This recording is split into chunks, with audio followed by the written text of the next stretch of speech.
आज के जमाने में चिट्ठी पत्री दूर की बात हो गई है। मोबाइल और मेल के इस दौर में चिट्ठियों का जमाना लगभग खत्म हो गया है। अब तो सिर्फ सरकारी कार्यालयों में ही चिट्ठियां भेजी जाती हैं, वो भी तब जब कोई ज़रूरी डॉक्यूमेंट वगैरह भेजना होता है। ऐसे में अगर किसी को कोई चिट्ठी मिले और वो भी 100 साल बाद, तो चौंकना लाजमी है। ये घटना ब्रिटेन की है, जहां एक चिट्ठी को अपने पते तक पहुंचने में 1 सदी से ज्यादा का समय लग गया है।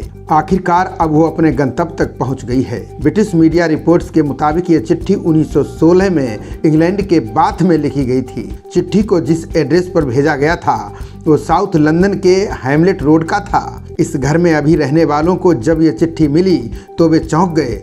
उन्हें समझ नहीं आ रहा था कि इस चिट्ठी का क्या करना है। मीडिया रिपोर्ट्स के अनुसार जिस घर में ये चिट्ठी पहुंची उसमें ग्लेन दंपत्ति रहता है। फिनले ग्लेन ने बताया कि उन्होंने ध्यान दिया कि चिट्ठी पर 16 अंकित है। पहले उन्हें लगा कि ये चिट्ठी 2016 की होगी, फिर उन्होंने नोटिस किया उस पर क्वीन के बजाय किंग की मुहर लगी हुई है।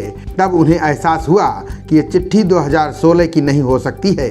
ग्लेन ने बताया कि चिट्ठी कुछ साल पहले उनके पास पहुंची थी, लेकिन वो हाल में इसे स्थानीय हिस्टोरिकल सोसाइटी में लेकर गए ताकि वे इस पर और गहराई से अध्ययन कर सकें। ये चिट्ठी पहले विश्व युद्ध के बीच में भेजी गई थी। ग्लेन के अनुसार जब उन्हें इस बात का एहसास हुआ कि ये बहुत पुरानी चिट्ठी है तो उन्होंने उसे खोलने का फैसला भी कर लिया।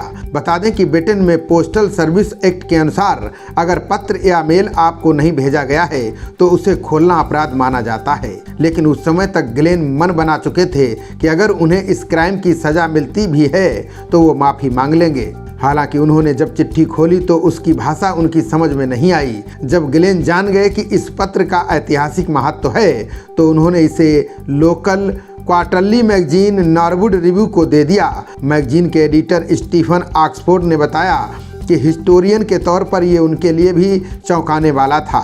अभी तक एक्सपर्ट्स जितना पता लगा पाए हैं उनके अनुसार ये चिट्ठी 1916 में प्रथम विश्व युद्ध के समय लिखी गई थी, जो 2016 में मिली है।